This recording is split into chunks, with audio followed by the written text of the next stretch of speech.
A biblical perspective on life, culture and current events. This is 2020 on Vision. Well, this Sunday is Mother's Day, and every year since 1994, the Australian Mother of the Year Awards has been part of the national recognition for women as mothers and grandmothers. It's an opportunity today to showcase the women responsible for excellence in parenting and community service. You know, originally, the award was sponsored by the organisation known as Barnardo's, but they relinquished the honour of presenting this fabulous award, saying that it no longer reflected diverse families. That was back in 2020. And in reaction to that political correctness sentiment, Family Voice Australia took on sponsorship of the annual awards. And each year at this time, Family Voice Australia have made the national announcement in the week before Mother's Day. So it's our pleasure today to welcome Peter Downey, who is the National CEO of Family Voice Australia. Peter, welcome along. Oh, thank you, Neil. It's great to be here and very exciting to be able to make the announcement this morning. And a regular guest you'll recognise, Andrew McColl, who's the Family Voice Australia Queensland State Director. Hey, Andrew, welcome along. Good morning, Neil, and good morning, listeners. Before we announce this year's winner, let's talk about the significance of recognising mothers and grandmothers. If I come to you, Andrew McColl, when we're talking significance, some people will be thinking, well, recognising Mothers of the Year or Fathers of the Year, what's the value of that in the 21st century? Give us a little insight here from you and why you're passionate about mothers and grandmothers. Well, the Bible has much to say, Neil, about motherhood, especially through the many examples we're given in Scripture of some pretty outstanding ladies. Even after the death of Abel and Cain's banishment from the family, Eve wasn't deterred. She knew the promise of God about the seed of the woman, and before long she gave birth to Seth. He proved to be the vital next son in the family line. Before or during their pregnancy, God spoke to Rebekah and Samson's mother about their children and plans or choices they had to make. We see many women struggling to conceive, but God intervening through their or their husband's prayers. We see the remarkable instances of Jesus' mother Mary and John the Baptist's mother Elizabeth getting together while pregnant, and John leaping in Elizabeth's womb when Mary came in. How amazing! So there's much to celebrate about motherhood, so desperately needed when around the West birth rates are falling. Christian parents should think differently, for they have different aspirations in mind. May there be a baby boom in all our churches. So the task of parents is an unfolding and amazing one, beginning with bearing and loving children and to bring them up in the discipline and admonition of the Lord. Let's remember that the education of children is not primarily academic. It centres around more to do with values. And in this, children need their parents' example and their time. Well, these are exciting days because while people are not as recognising of the value of motherhood, this is why this sort of award is so important, because Peter Downey embodying the traits that strengthen family relationships, no wonder Family Voice Australia is right there in the mix, because that fits right with your ethos, doesn't it? That's right, Neil. It's a very natural fit for Family Voice with our concern about families and right there in our name, Family Voice. And without mothers, there wouldn't be any families. Let's talk about the sorts of inner strengths that you would have been looking for, Andrew McColl, in the way that you would have been discerning who the Mother of the Year would be. And no doubt there were a lot of people who were nominated, a lot of mothers nominated for the award. But let's talk about the sorts of inner strengths that are needed, the sorts of the things that are part of the character of a woman that you might be looking for in recognition of a Mother of the Year. Well, what it really takes, of course, is bearing children. That's the first thing. You've got to be a mother.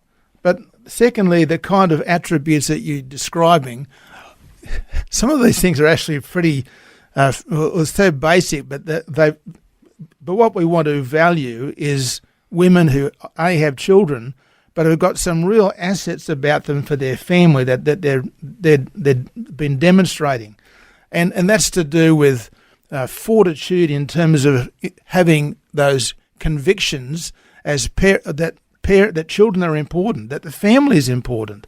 And so we want to be able to say, hey, this is the kind of woman that we want to applaud and congratulate and give an award to, because she's doing something which is not just thinking about her own children, which is marvellous, but also those around her, in some cases people that she might not ever meet, but she's doing public things with children and with babies, which is really important.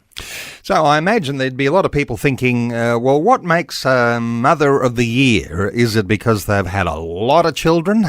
Is it because they've done something spectacular? Is it because some of their children have had special needs and they've been able to rise to the occasion? Or is it because the Mother of the Year would be a person who has a public role in demonstrating the value of motherhood? So all of those sorts of things no doubt would be a part of it. And there'd been a lot of people nominated for an award like this. Well, this is the thing, and all of those things that you talked about are great and to be greatly valued in the Christian community. There are wonderful ladies who do great things with children who've got some major challenges, whether it be with their health or with their education or otherwise. And we say, good on you, and fantastic and great job, well done. But we also want to think about those ladies who are doing something in the public sphere and who are making a difference for children right across Australia. And I think in this case that we're talking about today, this particular lady has been doing that. And from the Family Voice Australia perspective here, Andrew, I know that you will have had a committee discerning the values and the ethos of the woman who'll be named Mother of the Year. And this is at a time when motherhood, actually, in some will say, as with womanhood, is being trampled underfoot by a lot of woke agenda here. There is something significant in the way that I know that you guys will recommend a Mother of the Year. Well, we like to think that we're going to be choosing someone who, as I say, is doing great things with her children, but also doing great things with others in the public sphere, and having some kind of impact into those kinds of things. So we're thinking about the unborn child in particular here. Well, without any further ado, and I wish I had a drum roll, but I do not. But the privilege of making the announcement for the 2024 Australian Mother of the Year goes to the National CEO of Family Voice Australia, and Peter Downey. Wonderful to have you here with us in the studio. Peter, who is the 2024 Australian Mother of the Year? Yes, thank you, Neil. And the Mother of the Year is Dr. Joanne Howe. So for those who don't know her, she's a mother of 5. And she's also a professor of law at the Adelaide University. And she also is very passionate for the unborn and does a lot of work all around the nation to try to save the unborn children. So it's Dr. Joanne Howe, and very pleased to announce that here this morning. And as I understand it, she's a bit of a firecracker. She isn't going to remain quiet on a whole lot of these other areas that we've been talking about that might characterise a Mother of the Year. Just stay with you for a moment here, Peter, because when I say the word firecracker, she's not afraid to speak up, is she? No, that's very true. She was actually up in Queensland recently at Stephen Miles's office, and the police had to come and escort her. Hey, this might become a regular trait in Mothers of the Year, that, they're being arrested and dragged before courts and testifying.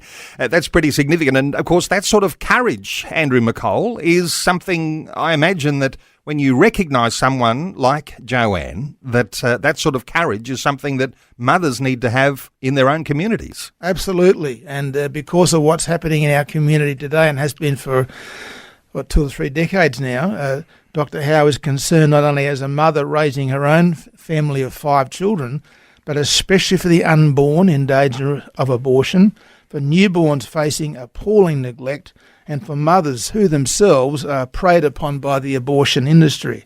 So as a voice for the unborn, she seeks to challenge the pro-abortion values that have produced a very anti-motherhood culture.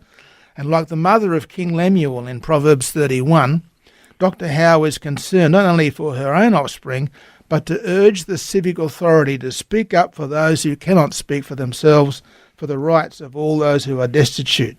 So, by providing national leadership to the pro-life cause, Dr. Howe is serving as a mother to the nation. She is outspoken on a whole lot of different levels. One of those which you're recognising there is her advocacy for babies not yet born. Yep. I know that she's concerned about the safety of children in Australia, saying that the peak bodies that are dealing with issues like sexuality and gender have been hijacked by radical activists. Right. And so no doubt she would see herself in a role of being able to counter that, given her training, her academic capacity. Yep. And Peter, if I come to you on this, there's something here, I imagine, that becomes a bit of a leadership trait for women to speak up, because not enough people are speaking up for women today. Yeah, that's very true, Neil. One of the things she's actually involved in is the Enid Lyons group that seeks to counter the Emily List group. And so she's trying to get more godly women to actually speak up and even enter politics. Well, we haven't got Joanne as a guest today because she's in the middle of an academic lecture and she just wasn't available as the announcement is being made. But we're going to take an opportunity to have her on as a special guest on another day. But I did happen to come across a short excerpt from a recent webinar that she hosted about turning the narrative around, flipping the narrative around how we think about babies and the unborn. So let's have a little listen in to just a short excerpt of this year's National Mother of the Year. And so the name of the webinar series is Flipping the Script, because the pro-abortion narrative that is very dominant in government and in media and even in industry is something that we need to flip. We need to be able to break through with facts and data. And that's really why I felt called to start speaking publicly about this last July. I was very nervous about doing it. I was told by people that it would be career suicide. I had even pro-life people telling me, don't do it. You're better off in the academy being a voice there.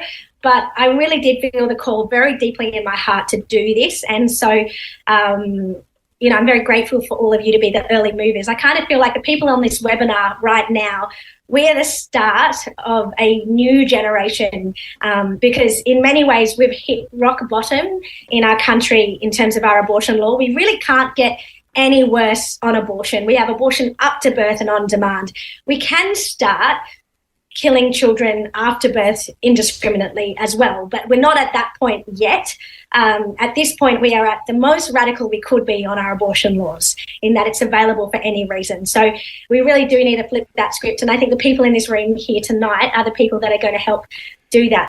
Well, that was Professor Joanne Howe, and she was hosting that webinar, Flipping the Script. And just to pick up on a few of the sentiments to reinforce here just this significance of her own push here for a more pro-life agenda. And she is a mother of 5, I heard you say, Peter. But the thought that there's a generation right now where the abortion issue has hit rock bottom. It couldn't get worse in Australia until she just said how it could get worse, killing children after birth indiscriminately. Yes. Yep. This has not played out in its full extent. Unless you stand up now, this just keeps on going, doesn't it? What are your thoughts here, Andrew?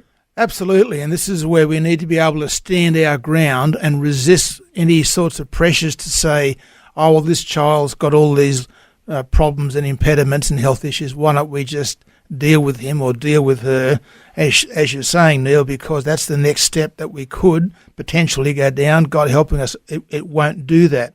But it does require of us as men and women that we stand our ground as Christians and resist those sort of tendencies. So she, as you say, she's a firecracker and she's ready to take them on. She's a mother of 5. she's a law professor, and she said something in that short little statement she made introducing that webinar. She said some people had said this would be career suicide to stand up for these values.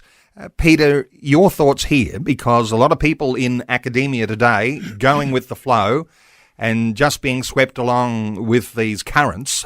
She's clearly not afraid to swim against the flow. That's very true, Neil, and she's actually already had complaints raised against her, and she stood up to them and continued on. So she's actually won the day, which is amazing. So it's great to see people like her fighting and winning for the cause of Christ and the unborn. And she wants to be at the spearhead of a movement here. She wants the sort of momentum that there already is in some sense around pro-life issues, but she wants to see that really grow into something very significant, Andrew. Well, it's really exciting. It's really exciting that she wants to be at the forefront of something, and I would encourage ladies, especially first of all, to think in terms of what she's talking about and being confident and bold. The Bible talks about about the righteous being as bold as a lion. Well, we're going to need some lions and some lionesses around by the sounds of things, and that's all part of what this world needs. Well, the 2024 Australian Mother of the Year, you've just heard the announcement. She is mother of 5, Professor Joanna Howe from Adelaide. And Dr. Joanna Howe is a senior lecturer of law at the University of Adelaide. She's also a consultant with Harmer's Workplace Lawyers. She holds a doctorate of philosophy in law from the University of Oxford, where she studied as a Rhodes Scholar. She's also worked as a consultant for international labour organisations in Geneva and for the Equal Opportunities for Women in the Workplace agency. She is an outstanding pro-life advocate, and this year she's not afraid to speak up for families, and she's accepted the award. Look forward to hearing some more from Professor Joanna Howe. And no doubt there's going to be some more detail on the Family Voice website. Let me point you to familyvoice.org.au, where no doubt from very shortly after our conversation now, there'll be some sort of a post up there, and you'll be able to connect with the new 2024 Australian Mother of the Year. Now, I don't want to miss the opportunity for a Grandmother of the Year. What have you come up with as a Grandmother of the Year? Andrew? Well, this year we didn't have any nominations for that position, right, Neil. okay. So we'll have to put that off till next year, and hopefully we'll get some applicants for that or some people nominated for that, and we'll look forward to that for next year. Well, there's a little mental note for you. If you know grandmothers who are worthy of this sort of recognition, you'll be able to nominate them for next year's awards. To Peter Downey, the National CEO of Family Voice Australia, thanks so much for being with us, Peter. Oh, that's fantastic, Neil. Great to be here. And Andrew McColl, the Family Voice Queensland State Director, thanks so much for joining us today, Andrew. Always a pleasure, Neil. Thank you. Thanks for taking time to listen to this audio on demand from Vision Christian Media. To find out more about us, go to vision.org.au.